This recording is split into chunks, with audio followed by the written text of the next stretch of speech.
갈라디아서 하면 이제 이 갈라디아라고 하는 말이 뭐냐면 고을 사람들의 땅이라는 그런 뜻입니다.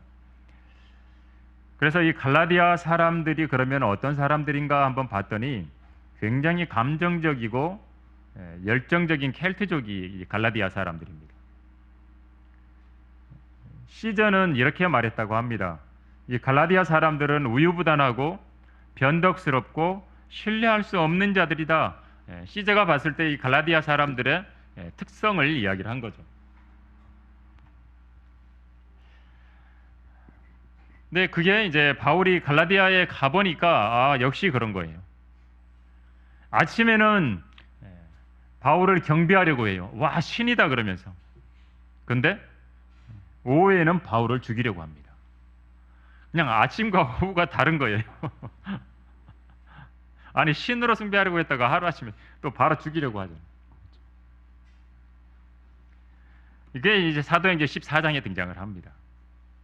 루스트라에 이제 모태로부터 젤름바리가 있었는데 그 젤름바리를 주님의 능력으로 바울이 고치죠. 그랬더니 바나바 보고는 주피터라고 이제 신으로 받들고 바울을 머큐리라고 하면서 이제 와가지고 막 제사 지내려고 신이라 그러면서 신이 내려왔다 그러면서. 근데 유대인들 중에 온 사람들이 이 갈라디아 사람들을 설득을 한 거예요. 그래가지고 바울을 돌로 쳐버려요. 그러니까 하루 아침 저녁으로 완전히 달라져 버린 거죠. 주님의 은혜가 아니면 사람은 이럴 수 있습니다. 그렇죠? 하루 아침에 돌변할 수 있어요. 내가 얼마만큼 하나님의 말씀을 주님을 내가 얼마만큼 붙들고 나는 이 길에서 벗어나지 않겠다. 그렇죠? 딱 이렇게 하지 않는 이상요 마귀가 여러분 얼마나 강력한 줄 아시죠? 그냥 끌어내립니다. 그렇죠? 이상한 데 끌고 가버립니다. 그리고 그 사람을 높여줍니다. 야, 그래, 너 대단한 사람이야. 이래버립니다. 그러면 이제 쫙 올라가다가 어떻게 한순간에 이제 끝나는 거 추락하는 거예요. 이게 하나님께서 우리에게 성경을 주신 것은 우리에게 그런 교훈들을 얻으라는 겁니다. 성경처럼 사람에 대해서 거짓말 안 하고 기록한 책이 어디 있습니까? 세상의 책은요, 무슨 왕조실록, 무슨 뭐 옛날 역사라고 할지라도요, 왕이 조금 뭐 해가지고 야 좋겠어? 안 그러면 너 죽어? 그러면 좋겠어 해야 될 거 아닙니까? 그러니까 100% 그게 어떤 부분에 있어서 사실일지 아니면 미화되어 있을지 막 이렇게 했는지 모르는 거죠.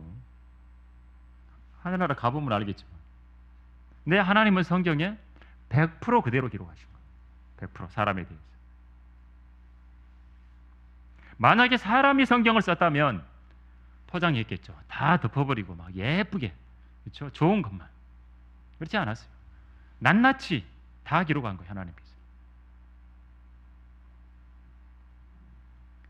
자, 이 갈라디아서라고 하는 이 부분, 이 갈라디아 지방, 로마가 복속을 시키죠. BC 25년에 세워졌어요. 근데 바울의 첫 번째 선교 여행 때 방문을 했던 이코니움, 루스타라, 터베 여기가 다 포함된 거예요. 사도행전에 여러분 읽을 때 이런 부분이 나오면 여기 갈라디아 지방이구나 알 수 있는 거죠.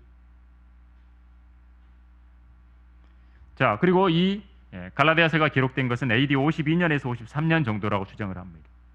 왜냐하면 사도행전 15장의 예루살렘 회의 이후에 이게 기록이 된 거거든요. 갈라디아서 내용 안에를 보면 이런 부분들이 나와요. 사도행전 15장 예루살렘에서 은혜로 구원받는다 이런 부분들이 있고 난 다음인 걸로 분명히 알 수 있습니다.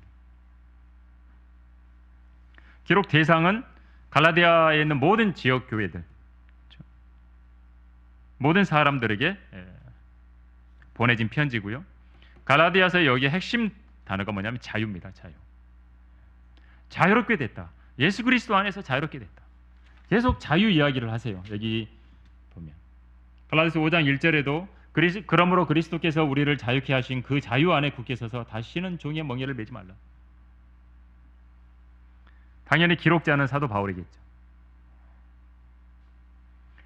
자, 이 갈라디아서가 굉장히 중요합니다. 로마서는 완성된 그림이에요.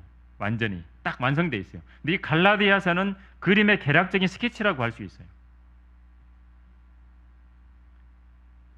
그리고 로마서의 특징을 보면 이 시대의 유대인과 이방인 사이에 어떤 차이도 없다. 그래서 누구든지 사람은 믿음을 통해서 믿음으로 말미암아 은혜로 구원을 받는다. 그 외에 어떤 것도 필요하지 않다. 이거를 알려주는 게 로마서예요. 의인은 믿음으로 말미암아 살리라. 그래서 성경에 로마서는 그 부분을 통해서 그걸 알려주려고 기록을 한 거고, 갈라디아서는 구원받은 죄인이 믿음을 통한 은혜로 그 구원이 유지된다는 거예요. 그러니까 구원받을 때도 믿음으로 은혜로 구원받지만 구원이 유지되는 것도 똑같다는 거예요. 똑같다는 거. 그걸 이야기해 주려고 지금 갈라디아서를 기록을 한 겁니다. 갈라디아서의 일관된 주제가 뭐냐면 구원받은 다음에 어떤 행함이 없어도 구원받은 상태는 유지된다. 거듭남에 대해서 예수님도 오셔서 이야기했잖아요. 예수님께서도 엄마 배에 또 들어가야 됩니까? 이런 표현을 했지만 우리가 하나님의 자녀로 한번 태어나면 다시 돌이킬 수 없다는 거예요. 다시 돌아가지 못한다는 거죠. 엄마 뱃속에 어떻게 다시 들어가요? 애기가 못 들어가죠. 똑같습니다. 그냥 한번 하나님의 자녀가 되면 하나님의 자녀예요. 우리 뭐 늘 교제할 때 그러잖아요. 그렇죠? 구원받은 하나님의 자녀, 지금 이 시대에는 구원받은 걸 잃지 않는다는 거죠. 여러분 자녀들이 뭐 말을 조금 안 들었다고 이제 자녀가 아닌 것이 돼버립니까? 그럼 될 수가 없는 거잖아요. 그냥 자녀죠.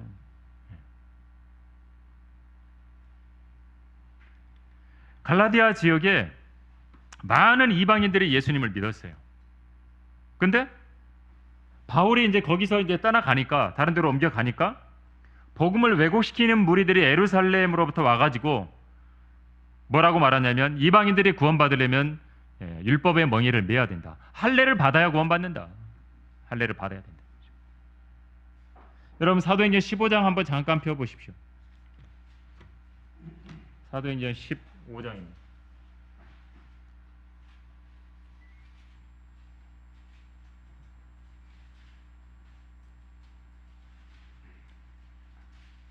(15장) 1절을 보시면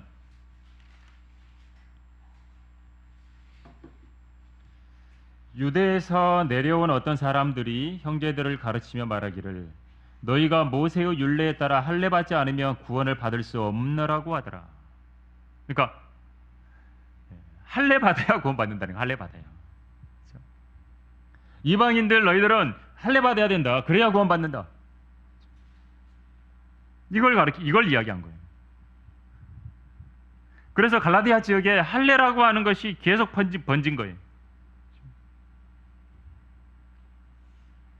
여러분 이 갈라디아서를 또 다른 면으로 이야기하면 율법과 은혜입니다. 은혜 단어가 자유라는 부분도 있지만 율법과 은혜예요.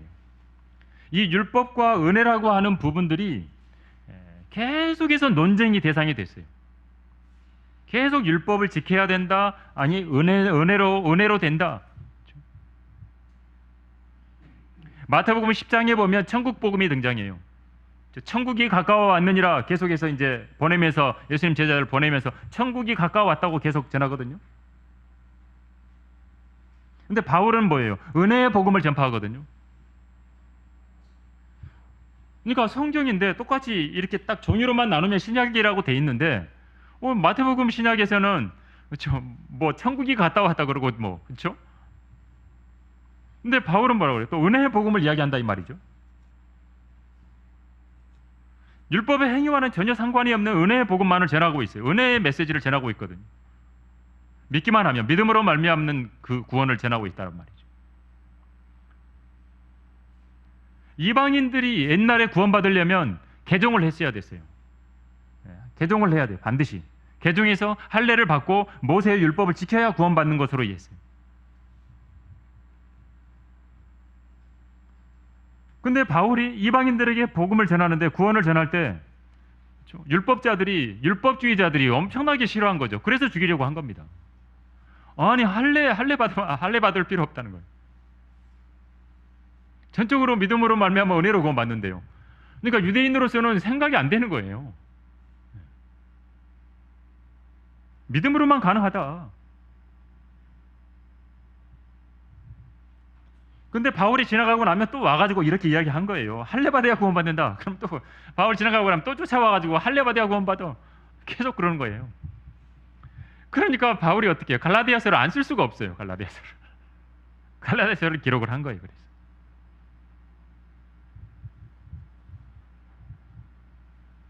사도행전 15장에 그래서 뒤에 보면 예루살렘에 막 회의가 소집이 되잖아요. 회의가 소집이 되고 아니 도대체 이거 어떻게 된 거냐? 그렇죠? 이방인들이 구원받을 때 어떻게 결론은 그렇게 나잖아요. 할례 받을 필요 없다. 모세의 율법 하에 그 사람들을 묶어놓을 필요가 없다. 결론을 내린 거죠. 베드로도 등장해서 사도행전에서 이야기를 해주고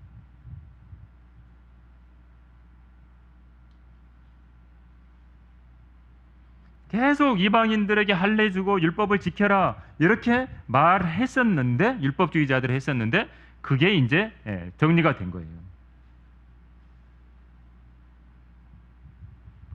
사도행전 15장에 그게 다 나와 있어요. 그게 사도행전 15장 24절에 이렇게 말하는 거예요. 우리가 듣기로는 우리 가운데서 나간 몇몇 사람이 말로 너희를 괴롭히고 너희의 혼을 파멸시키며 말하기를 할례를 받고 율법을 지켜야 한다라고 하는데 우리는 그들에게 그러한 지침을 준 적이 없노라. 그렇죠? 정리하고 있잖아요. 사도행전 15장에서 정리가 됐잖아요. 할례를 받아야 된다. 율법을 지켜야 구원받는다. 그걸 뭐라고 표현해요? 괴롭히고 혼을 파멸시키고 있다고 말하는 거예요. 그게 아니라 그런 지침 준 적이 없다. 그래서 사도행전 15장 11절에 우리는 주 예수 그리스도의 은혜로 구원받는 것을 믿으며 그들도 마찬가지입니다. 유대인이건 이방인이건 주 예수 그리스도를 믿기만 하면 은혜로 구원받는다. 그래서 사도행전 15장 11절에 딱 정리한 거예요. 유대인, 이방인 다 마찬가지다. 이렇게 되다 보니까 율법주의자들이 한 발은 물러섰어요. 한 발은 물러서요. 그래, 그렇지? 은혜로 구원받아. 구원을 받아 이제 이렇게 이야기를 해요. 은혜로 구원받지만 율법과 할례를 지켜야 구원이 유지된다. 이렇게 바꾸는 거예요. 또 계속 그 율법을 지키고 또 할례를 해야 되고 그래야 구원이 유지된다. 이렇게 바뀌는 거예요.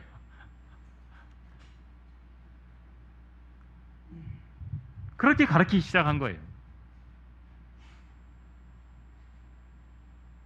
부수 조건으로 집어넣는 거예요. 자꾸 뭘 더하는 거예요. 해서 이거 해야 유지되는 거야. 이거 안 하면 구원 잃어버리는 거야. 이렇게 되는 거예요.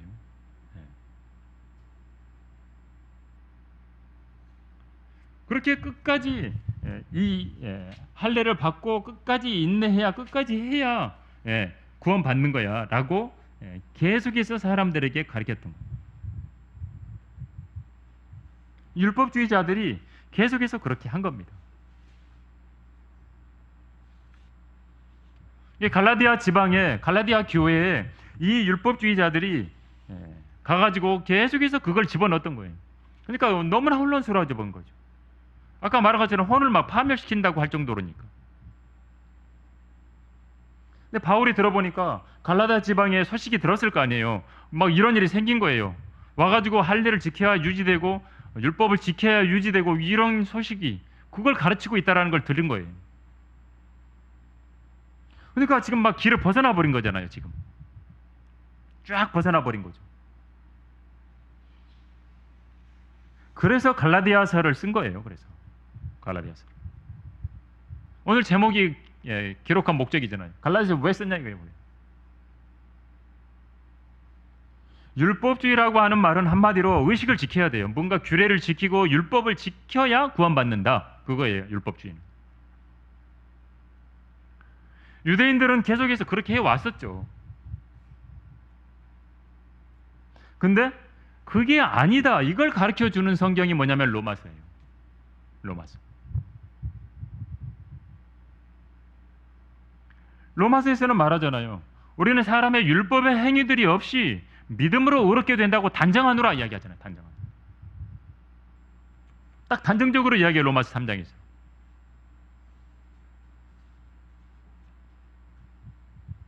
또 이런 것도 있어요. 반율법주의가 있어요. 뭐가 있냐면 은혜로 구원받았으니까 내가 어떻게 살고 어떻게 행동하든 아무 상관이 없다. 내 마음대로 살아도 된다.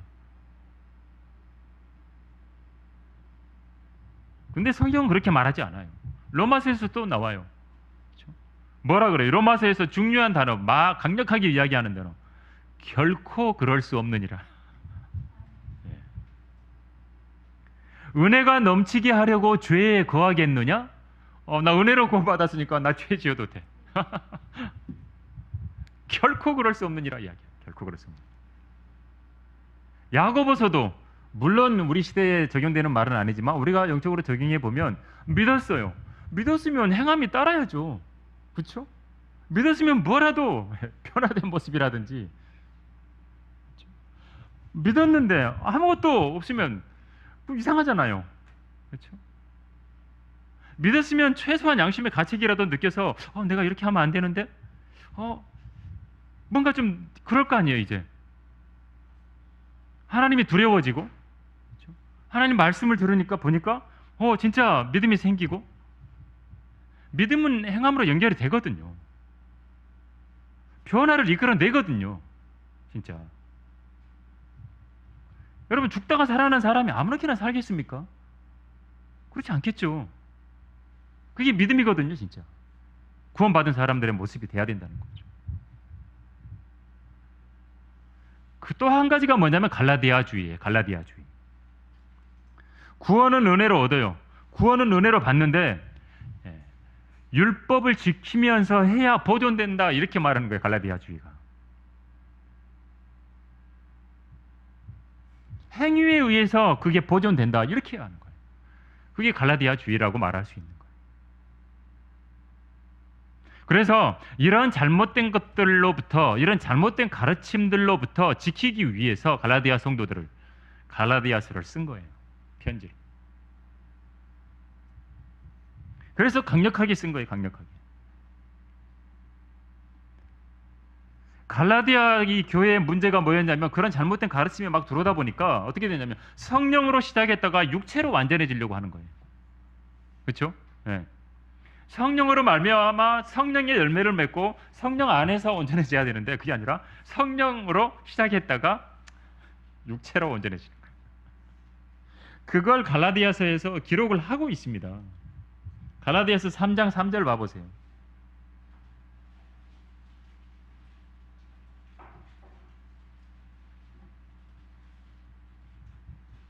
보시면 갈라디아서 3장 3절에 너희가 그렇게 어리석으냐 성령 안에서 시작하였다가 이제는 육체로 온전해지려 하느냐 이야기합니다. 율법의 행위를 지켜가지고 너희들 보존된다고 그걸 그렇게 믿으려고 하냐 이 말이에요. 아니라는 거죠. 은혜로 구원받은 사람이 율법을 지켜야만 구원이 보존된다라고 하는 그 가르치고 있는 거 그거를 갈라디아 지역에.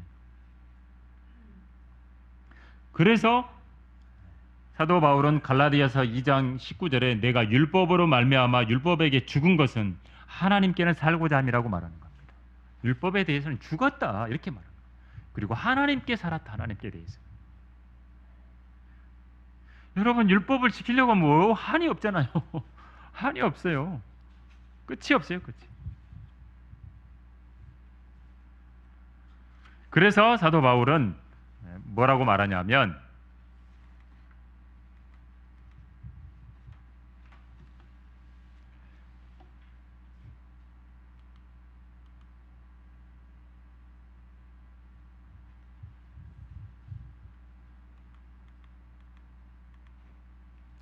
이렇게 말해요. 단호하고 준엄하게 이야기를 해요. 뭐라고 말하냐면 갈라디아서 1장 처음에 6절 9절 보면 다른 복음을 전한다면 그는 저주를 받으리라 이야기해요. 오죽했으면 처음에 첫머리 편지 첫머리에 저주 이야기를 하잖아요.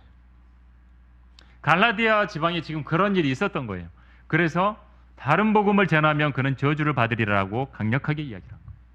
강력하게. 갈라디아 교회에 대한 신앙의 기초, 여러분 우리가 지금 믿음으로 말미암아 은혜로 구원받는다라고 하는 이 가장 기초적인 부분들을 흔들어 버리는 공격을 지금 받고 있는 게 갈라디아 지방이었어요. 갈라디아 교회였어요. 거짓 선지자들이 들어와가지고 율법주의자들이 들어와가지고 갈라디아 교회에 가가지고 뭐라면 너희들 할례 안 받았잖아. 할례 받아야 되는 거야. 처음에는 할례 안 받으면 구원 못 받았어. 그렇죠? 그렇게 이야기했다가 나중에는 예루살렘에서 딱 그게 이제 정리가 돼서 왔잖아요. 그러니까 그 다음에 뭐예요? 그런데 할례도 해야 돼. 할례를 해야 구원 유지되는 거야. 이렇게 된 거예요. 율법 지켜야 되는 거예요.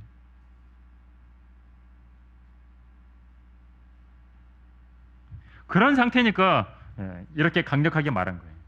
이게 바울의 마음이 그대로 드러나고 있어요. 갈라디아서에서. 이게 전투적인 어떤 자세. 바울의 서신 여기 지금.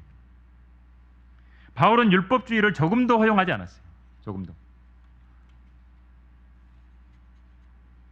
우리가 이런 부분을 바울이 이걸 용납하지 않는 부분을 이해할 수 있겠죠.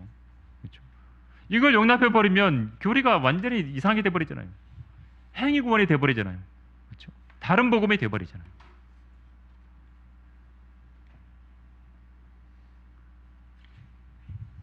그래서 바울은 갈라디아서에서 곳곳에서 중요하게 이야기해요. 자유 이야기도 하고 자유케 됐는데 그 자유 안에 굳게 서서 다시는 종의 멍에를 매지 말아라. 뭐 이런 갈라디아서의 곳곳에서의 마음들이 계속해서 등장을 하고 있는 겁니다. 그리고 모든 형태의 율법주의로부터 자유를 선언한 거예요. 마틴 루터가 즐겨 이었던 성경이 바로 이 갈라디아서입니다.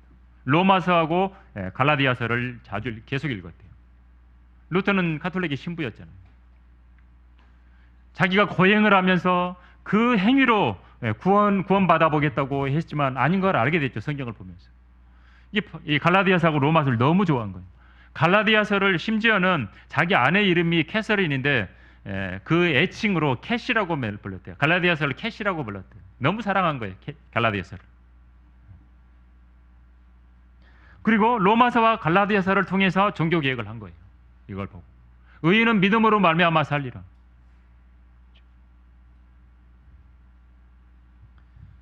그래서 이 로마서와 갈라디아서는 그리스도인들이 주님이 우리를 공중에서 부르시기 전까지 정확하게 가르쳐줘야 될 구원의 교리에 대해서 정확하게 말해주는 거예요. 기독교의 난공불락의 거점이라고 말할 수 있고 복음의 핵심에 대한 어떤 공격도 견뎌낼 수 있는 견고한 요새가 바로 이 갈라디아서예요. 로마서. 다른 걸 붙들면 그냥 섞여버리는 거예요. 중요한 부분의 교리를 잃어버리는 거예요. 여러분 지금도 얼마나 많은 세상에 많은 사람들이 이 구원에 대한 교리를 혼란스럽게 하는지 몰라요. 그렇죠? 그래요. 가만히 한번 들어보세요. 누가 하는 말을 막 뭐라고 하잖아요. 그걸 가만히 들어보고 결론을 들어보세요. 그렇죠? 그래서 어떻게 하라는 말이냐? 율법 지키라는 말이에요. 뭔가 행위를 해야 구원받는 거고 구원이 유지된다는 거잖아요. 그걸 가르치는 데가 많다는 거예요. 그런 걸 볼 때 배교 시대라고 하는 겁니다. 그래서 갈라디아서는 성경 전체를 통해서 믿음으로 의롭게 된다라고 하는 교리를 가장 강력하게 선포하고 있습니다. 그리고 또한 갈라디아서는 구원받은 죄인이 믿음을 통한 은혜로 그 구원이 유지되는 것도 똑같다는 겁니다. 그걸 이야기하는 게 바로 갈라디아서입니다. 그래서 구원받은 죄인은 예수 그리스도 안에 있어요. 주 예수 그리스도 안에 있고 율법의 행위와 상관없이 주님께서 이미 다 이루었다고 선언하시며 완성하신 속죄로 의롭게 됐다고 말하는 겁니다. 그렇죠? 하나님께서는 의롭게 여겨주신다고 분명히 말했습니다. 의롭다고. 그만큼 율법주의에 대해서 가장 강력하게 말씀을 하시는 게 바로 이 갈라디아서입니다. 아까 갈라디아주의 이야기했죠. 구원은 은혜로 받는데 근데 율법을 지켜야 보존이 되고 뭐 할례를 받아야 그게 유지되고 뭔가 행위를 해야 유지된다라고 하는 걸 잘못된 교리를 가르치는 게 갈라디아주의라고 말할 수 있습니다. 이런 오류에 맞서서 싸우려고 갈라디아서를 기록했고, 오늘날 많은 종교 체제들이 율법하고 은혜를 혼합합니다. 은혜만 있는 게 아니라 계속 거기에 율법을 플러스 시킵니다. 거기에 뭘 해야 돼. 그렇죠? 뭐 우리가 말하는 대로, 내가 너한테 말하는 대로 이걸 해야 너는 구원받는 거야. 이런 식으로. 혼란스러워져 버려요. 구원에 대한 것을. 그러면서 그걸로 사람을 올가매는 거예요. 올가매는 거예요. 갈라디아서도 그러잖아요. 그렇죠? 끌고 간다고. 막 노예로 끌고 가려고 한다고.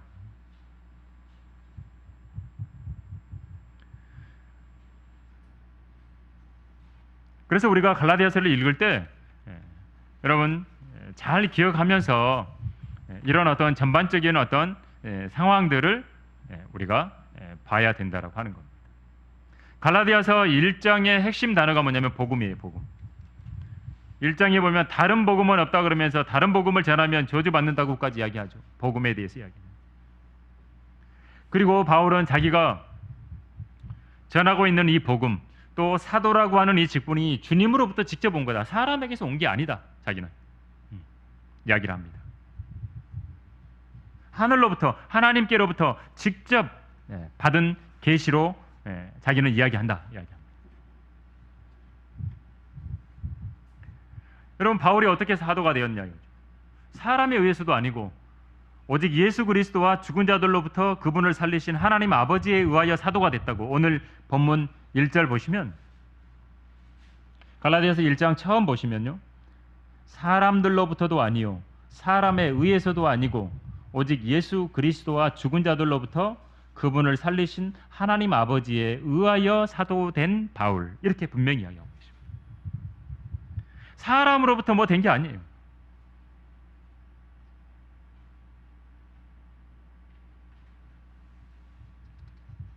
근데 사람들은 뭐라 그래요? 아니, 사람이 인정을 해줘야지. 쉽게 이야기하면 예루살렘에 있는 기존의 12사도들이 딱 승인을 해줘야 돼.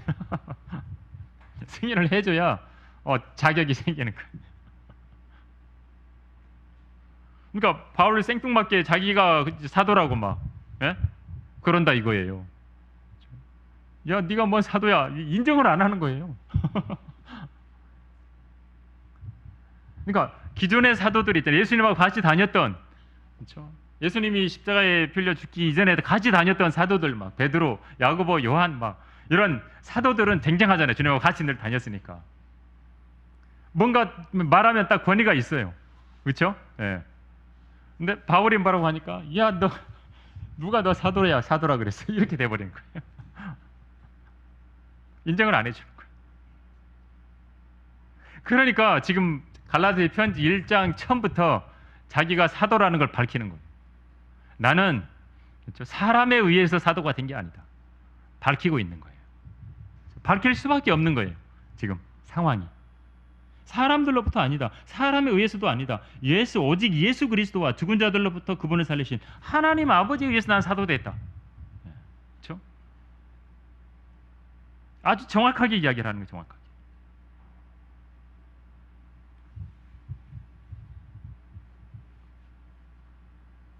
그러니까 이런 전반적인 어떤 상황들을 우리가 생각을 하면서 이런 어떤 부분들을 봐야 된다는 거죠. 생각을 해볼 수 있어야 된다는 거죠. 그러니까 이런 부분까지도 우리는 한번 생각해 봐야 돼요. 뭐냐면 다른 사도들은 처음에는 어떻게 했어요? 마태복음 10장에 있던 것처럼 가가지고 천국이 가까웠느니라 이것만 전했었잖아요. 그렇죠? 그리고 가서 예수님이 12제자를 부르면서 더러운 영을 쫓아낼 수 있게 해주시고 모든 병과 모든 허약함들을 고칠 수 있는 능력도 주시고 표적을 행하고 막 이적을 행할 수 있게 해주셨어요. 그런 권세를 주셨었어요. 마태복음 10장 1절에 보면.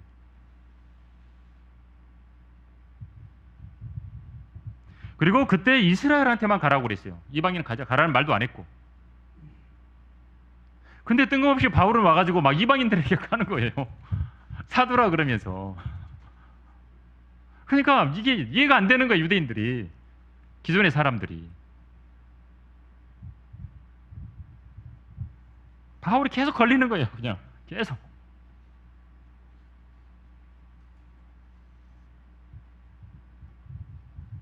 근데 바울이 복음을 전하는 거 전부 지금 새로운 거예요. 완전히. 메시아, 뭐 그리스도 이런 이야기가 아니라 예수 그리스도를 통해서 믿음으로 말미암아 은혜로 구원받는다, 막 이렇게 이야기를 계속 하는 거예요. 그러니까 부딪힐 수밖에 없는 거예요. 그리고 기존에 아예 그런 다른 유대인들은 더 했겠죠. 그냥 가는 곳마다 쫓아와서 바울을 죽이려고 한 겁니다. 엉뚱한 소리 한다고, 이상한 소리 한다고.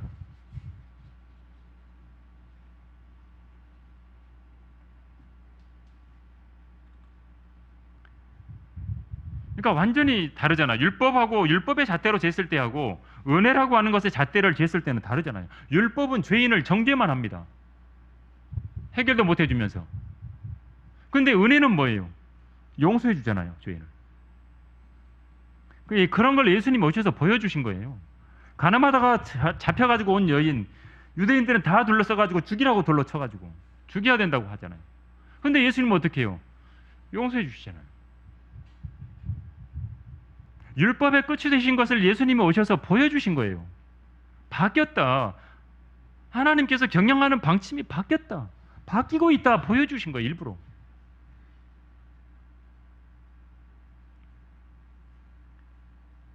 사도 바울이 계속 핍박을 당하고 계속 고난을 당하고 박해를 당하고 결국에는 처형까지 당했잖아요. 왜 그랬냐? 계속 천국이 가까워왔는 일을 안 전하고 계속 은혜로 구원받는다를 전하니까 죽인 거예요.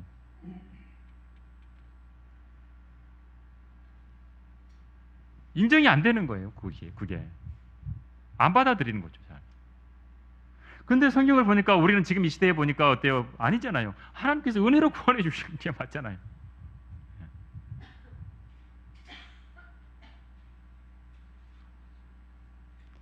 그러니까 하나님 말씀을 보면서 우리가 너무 감사한 건 뭐냐면, 하나님께서는 유대인 이스라엘 민족을 다루시는 것하고 교회를 다루는 것하고 다르더라.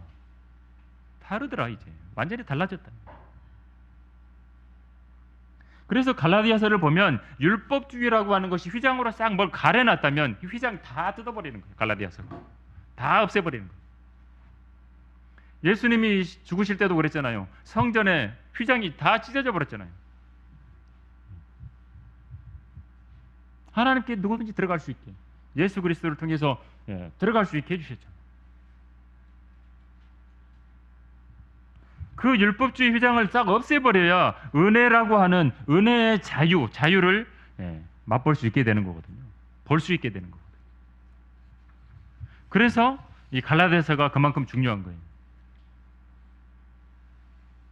바울의 사도라고 하는 거 너무 중요한 거거든요. 그래서 계속 안 믿으니까, 권위를 인정을 안 하니까, 하늘로부터, 주님께로부터 직접 인정을 받은 거잖아요. 인증을 받은 거고, 그렇게 사도로 임명을 받은 거거든요. 그리고 왕국 복음을 전하는 것도 아니었고, 바울은 계속 바울에 대해서는 배타적이었고, 바울은 이방인들을 위해서 하나님께서 쓰신 그릇이었기 때문에. 여러분, 그 옛날 교회 다닐 때 마띠아 추천 많이 했죠. 마띠아, 뭐 이렇게 학생회 행사를 하거나 뭐 교회 안에 무슨 행사 같은 거 하면 추첨해요. 해갖고 마띠아 추첨해요. 몇 번 해갖고 딱 상 주고 막 이런 거 했어요. 많이 했다고요. 근데 성경에 사도행전 1장에 가보면 마띠아를 뽑는 게 등장을 하거든요. 마띠아 뽑는 게. 사도행전 1장 마지막에 보면 그들이 제비를 뽑으니 마띠아에게 떨어진지라 그가 11사도와 함께 계수되더라. 유다 이스카리옷이 이제 죽었잖아요. 자살해서 죽고 자기 거처로 갔으니까 그 다음에 한 사람이 더 필요하다. 그래가지고 한 사람을 더 뽑아야 된다. 그렇게 한 거예요. 사도행전에 보면 이제 그렇게 한 거예요. 바울을 사도로 인정하기를 거절해요. 왜? 자기들이 이제는 마띠아를 이미 사도행전 1장에서 마띠아를 뽑아갖고 사도로 세웠어요. 마띠아를. 이미 대체시켜 놨어요. 근데 성경을 우리가 조금 더 깊이 생각을 해보면 사도행전에서 하나님이 명령하셨던 것은 뭐냐면 이제 사도들과 함께 모이셨을 때 그들에게 예루살렘을 떠나지 말고 아버지의 약속을 기다려야 한다고 명령을 했어요. 사도행전 1장 처음에 아버지 약속을 기다리라는 거예요. 일단 아무것도 하지 말고 기다리라 그랬어요. 그게 명령이었어요. 근데 어떻게 한 거예요? 참지 못한 거예요. 안 기다린 거예요. 베드로한테 뭐 이렇게 하라고 하나님이 말씀한 적도 없는데, 그렇죠?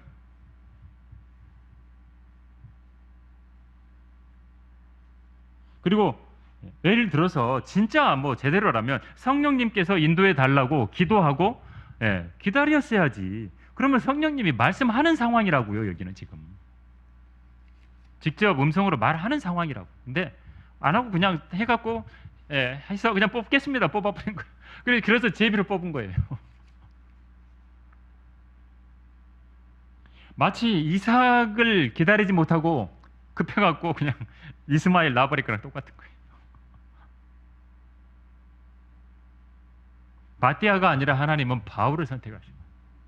바울을 준비하고 있으셨던 거예요. 사람이 급하니까 그냥 마띠아 뭐 하나 채우자. 자리 그냥 아무나 갖다 놓고 채우자. 여러분의 옆자리를 아무나 갖다 채우기를 원하십니까? 그렇죠? 하나님 말씀을 사모하고 복음의 소중함도 알고 또 그렇게 진짜 이렇게 참 소중한 지체들 한 명 한 명이 여러분 옆에 채워지기를 원해야지. 그렇죠? 아무나 그냥 갖다 놓고 막 우리 사람 채가지고 우리 100명, 우리 200명 됐어, 300명 됐어, 우리 교회 1000명 됐어. 그러기를 원하십니까? 그러려면 교회 운영 방침을 싹 바꿔야 돼요. 다 바꿔야 돼요. 아예.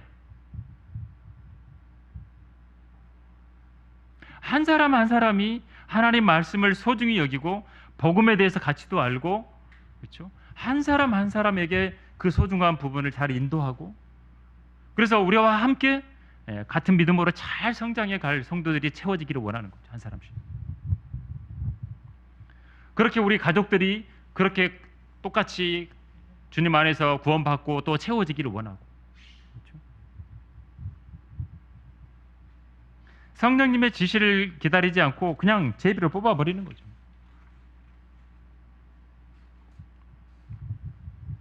사도행전 13장 2절에는 1장도 아니에요. 사도행전 13장 2절에 가보면 보십시오. 여러분 펴보세요. 한번. 여러분 눈으로 한번 보셔야 돼요.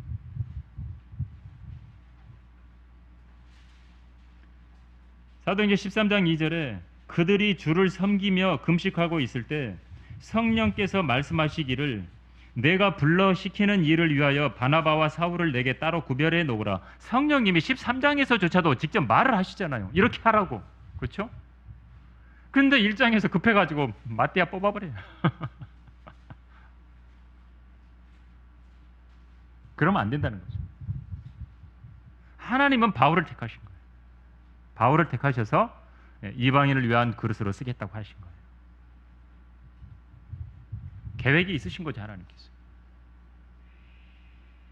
근데 바울은 사람들로부터의 신임장은 없어요. 막 베드로가 야 너 그래 내가 사도로 임명해 준다고 막 임명장 해갖고 막 주고 막 안수해 주고 이런 거 없었잖아요. 그렇죠? 없었어요. 그러니까 신임장이 없는 거예요. 아무것도. 그러니까 공식적으로 인정을 못 하는 거예요. 마띠아가 말하면 들을 거예요, 아마. 마띠아가 말하면 더 잘 들었을 거예요, 아마. 바울 말을 안 들어요. 그러니까 바울이 가는 데마다 율법주의자들이 그거 가지고 걸고 넘어지는 거예요. 야, 봐라, 바울은 신임장도 없어. 바울은 쟤 아무것도 아니야. 바울은 뭐 어때? 뭐 이만한 거 가지고 걸고 넘어지는 거죠, 다. 하는 것마다 다 걸고 넘어졌을 거예요, 아마.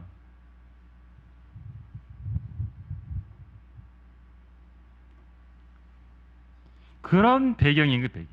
그렇죠? 공식적으로 우리가 선택한 것도 아니다. 그렇죠? 뭐 자격도 없는 바울이야. 임명도 안 받았어. 뭐 이렇게 돼버린 거죠. 그러니까 바울이 여기 지금 갈라디아서 1장에서 나는 이렇게 사도 됐다 이야기 안 할 수가 없는 거예요. 이렇게. 나는 사람으로부터 온 게 아니다. 사람에 의해서도 아니다. 예수 그리스도와 죽은 자들로부터 그분을 살리신 하나님 아버지에 의해서, 예수님과 하나님에 의해서 나는 사도 됐다. 이걸 말하지 않을 수가 없는 거예요. 그렇죠? 이걸 여러분이 생각하고 여기 1장 1절, 2절, 3절을 봐야 되는 거예요. 그러니까 사도 바울이 사도라고 하는 것을 계속 의심을 집어넣는 거예요. 거짓 유대주의자들이 와갖고 또 이야기하고 중간에 또 공격하고, 그렇죠? 나는 예루살렘으로부터 왔어. 이렇게. 야, 나는 예루살렘으로부터 왔어. 나 마띠아에게 내가 듣고 왔어. 예를 들면 이렇게 돼버리는 거예요. 그러니까 할례 받아야 된다는 말이 먹히는 거예요. 먹혔던 거예요. 할례 받아야 구원받는데 이렇게 돼버리는 거예요. 이상한 교리들 이야기하면 그게 맞는 것으로 돼버리는 거예요. 그렇죠? 엄청나게 많은 교회 숫자가 막 대형 교회 막 예를 들어서 어떤 유명한 막 강사 목사님이 대여관란을 막 통과한다고 해봐봐요. 그러면 다 믿어버려요. 그렇게 돼버린다니까요. 그게 마치 위임장처럼 신임장이 돼버린다니까요. 끝까지 견뎌야 구원받는다고 막 믿어버린다니까요. 그렇게. 갈라디아서가 얼마나 그래서 중요한지 모른다는 겁니다. 하늘로부터 받았는데, 하나님 아버지로부터 직접 사도가 됐는데도 불구하고 이 유대주의자들, 율법주의자들에게 배척을 당한 거예요. 그 바울의 메시지는 뭐예요? 율법의 행위가 아닌 은혜로 구원받는다. 그리고 은혜로 보존된다. 로마서는 은혜로 구원받는다고, 갈라디아서는 그 구원조차도 은혜로 그냥 보존된다. 하나님 은혜다. 그렇죠? 그래서 핵심 단어가 자유도 있고 복음도 있고 은혜도 있고 하는 거예요. 제가 좋아하는 구절 중에 하나가 갈라디아서 2장 21절이에요. 이 핵심적인 부분이에요. 나는 하나님의 은혜를 저버릴 수 없나니 만일 의가 율법으로 인하여 온 것이라면 그리스도께서는 헛되이 죽으셨다. 예수님 괜히 와가지고 그 고난을 당하시고 예수님 뭐하러 죽으신 거예요? 율법 지켜서 의롭게 된다면. 예수님이 다 이루지 못하실 거면, 요만큼 남겨놓으셨다면 뭐 예수님 뭐하러 죽으신 거예요? 그렇죠? 그 하늘 보좌를 버리고 뭐하러 이 낮고 낮은 이 땅에 와가지고 그 조롱을 당하고 벌레 취급을 당하고 아무 의미 없는 일을 하신 거잖아요. 그렇게 됐다면. 하나님이 그런 일을 하셨겠습니까? 아니잖아요. 그게 갈라디아서의 성격이 그만큼 중요한 겁니다. 그래서 바울이 사도가 된 것을 확실하게 주님께서 하신 일이다. 그렇죠? 그의 은혜로 나를 부르신 하나님이라고 말해요. 사도라는 말은 보냄을 받은 사람이에요. 바울 사도는 자신을 사람이 보낸 게 아니라, 그렇죠?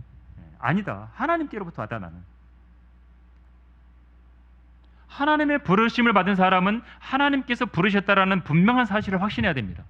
바울도 그랬고 부름받은 사람들은 그냥 뭐 대충 하다가, 그렇죠? 옛날에는 그랬대요. 진짜 뭐 그랬는지 아닌지 내가 알지는 못하지만 그런 말들이 있으니까 있겠죠. 비행기 타고 가다가 뭐 할 게 없으니까 내리면서 자기는 목사라고 그랬대요. 미국에 내리자마자 딱 자기 목사라고. 그럼 다 미국은 그렇게 인정해주는 나라니까, 기독교 나라니까, 대우해 주니까. 부름받은 게 아무것도 없는 거예요. 부름받은 확신도 없고 아무것도 없는 거예요.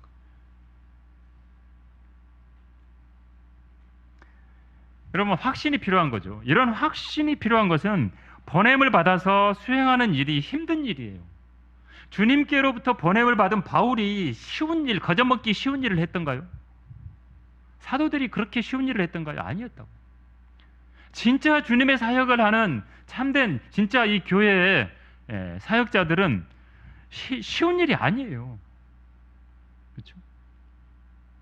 얼마나 많은 마귀들이 막 빼갖고 가버리고 다른 길로 가게 만들고 미혹하고 막 엉뚱한 교리를 쫓아가게 만들고 좀 성장하면 또 끌고 가버리고.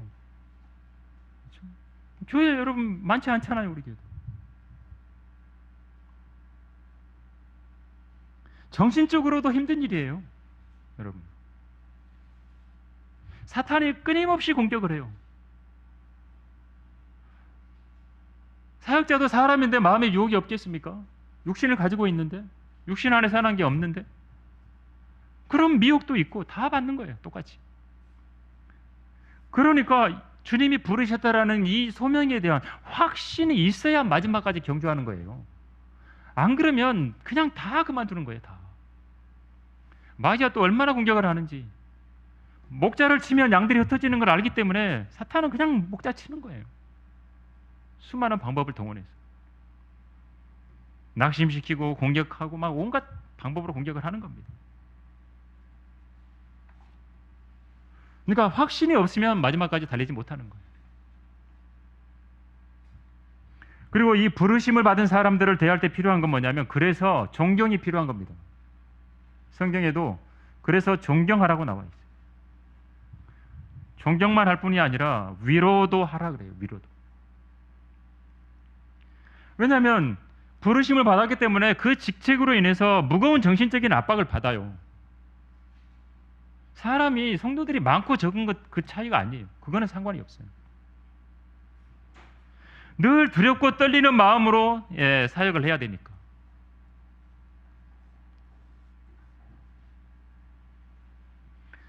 그래서 부르심 받은 이 사역자는 하루에도 몇 번씩 그 일을 자기가 감당할 수 없다라는 사실을 인식을 합니다.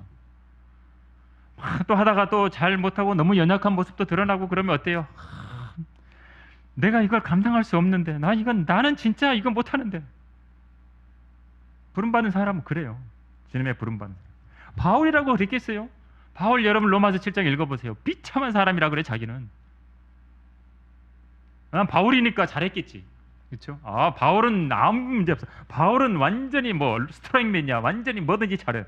아니에요. 얼마나 맞았으면 이 몸이 막 다 약해지고 몸도 약해지고 가는 데마다 공격을 당하고. 하루에도 몇 번씩 올라갔다 내려갔다 하는 겁니다. 이거 내가 감당할 수 없다. 그렇죠? 사람이 몇 명 안 돼도 그런데 나는 그런 생각을 해요. 항상 모세는 모세는 어땠을까? 모세 할아버지 너무 존경스러워.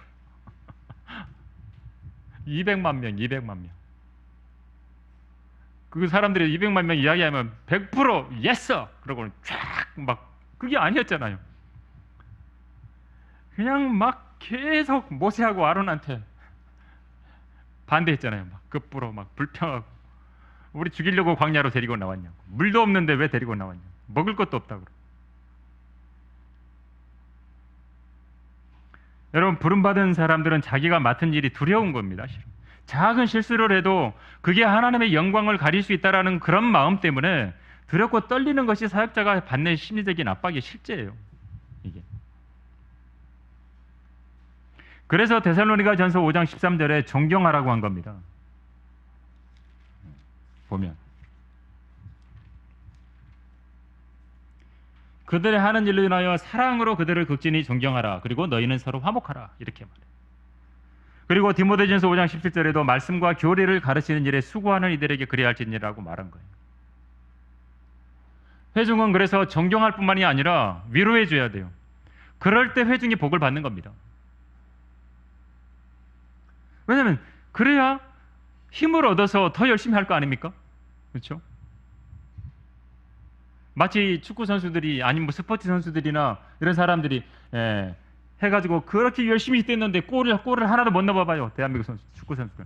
그러면 막 이제 난리 나요. 댓글에 네가 뭐 축구를 한다 그러고 어쩌고 저쩌고 막. 그러면 이제 축구 선수들 그냥 하기 싫어. 그냥 축구. 그럴 거예요 아마. 이번에는 뭐 이겼던데 보니까.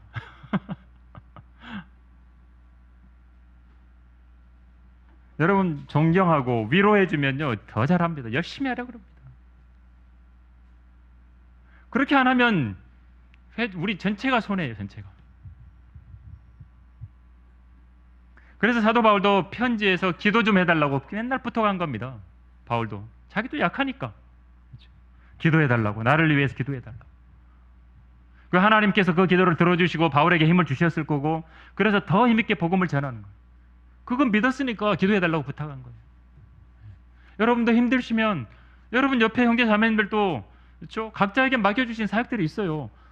우리도 부름받은 사람들이에요. 다 모두가 제사장들이에요. 그럼 여러분들도 서로를 위해서 기도해야 돼요.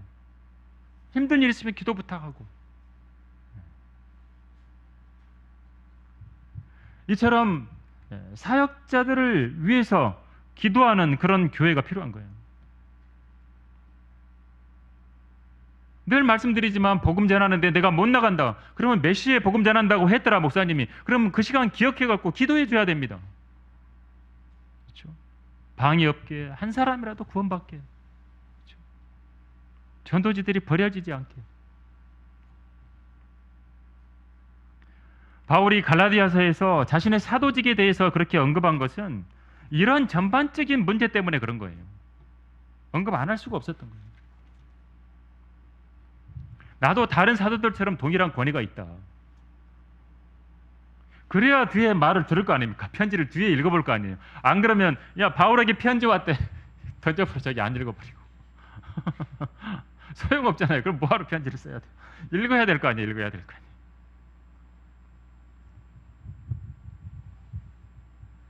근데 사도라고 하는 것은요, 지금의 사역자하고는 다릅니다. 사도하고 지금 사역자는 이거 아예 달라요.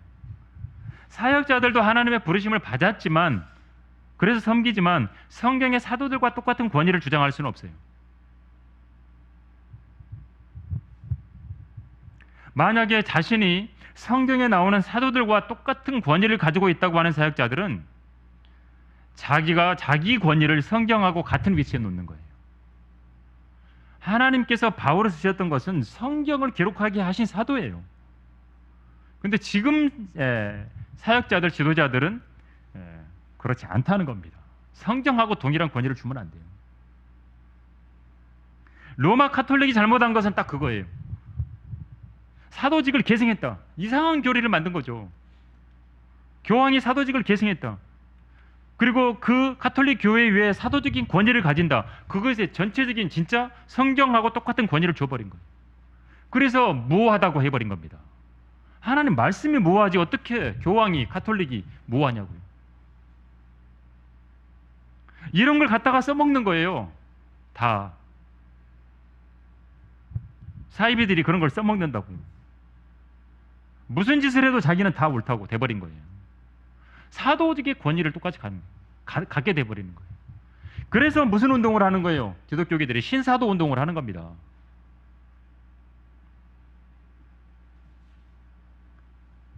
마지막입니다. 당시 갈라디아 교회는 그래서 사도가 하나님으로부터 직접 받아서 가르쳤던 말씀을 떠나버린 거예요. 그래서 다른 사람들의 가르침을 따라가려고 한 겁니다. 그 상황이. 그래서 갈라디아서를 써서 바울 사도는 사람들을 바로잡아서 바르게 인도하려고 한 겁니다. 그래서 바울 사도는 자신의 사도직의 성격을 갈라디아서 이 첫 부분에 그래서 명확하게 이야기한 거예요. 명확하게. 갈라디아서 1장 1절, 갈라디아서 1장 12절에 보면, 여러분 여기까지만 보고 마칠게요. 1장 12절에 보시면, 나는 그것을 사람에게서 받지도 않았고 배우지도 않았으며 오직 예수 그리스도의 계시를 통하여 된 것이라. 17절에도 또 나보다 먼저 사도가 된 그들을 만나려고 예루살렘으로 올라가지도 아니하고 다만 아라비아로 갔다가 다시 다마스커스로 돌아가노라. 그렇죠? 주님을 만나고 주님께 부름 받은 다음에 예루살렘에 가가지고 먼저 사도가 됐던 사람 만나가지고 위임장, 신임장 받아갖고 가가지고 다마스커스로 간 게 아니라고. 그냥 가서 다마스커스로 가서 전한 거예요. 여러분이 오늘 여기까지 보시고 갈라디아서가 이렇게 중요하구나. 그렇죠? 우리 그리스도인들에게 로마서, 갈라디아서 이렇게 중요하구나. 이걸 인식한 상태에서 저하고 다음 주에 또 계속해서 또 살펴보기로 하겠습니다. 오늘 여기까지 하겠습니다.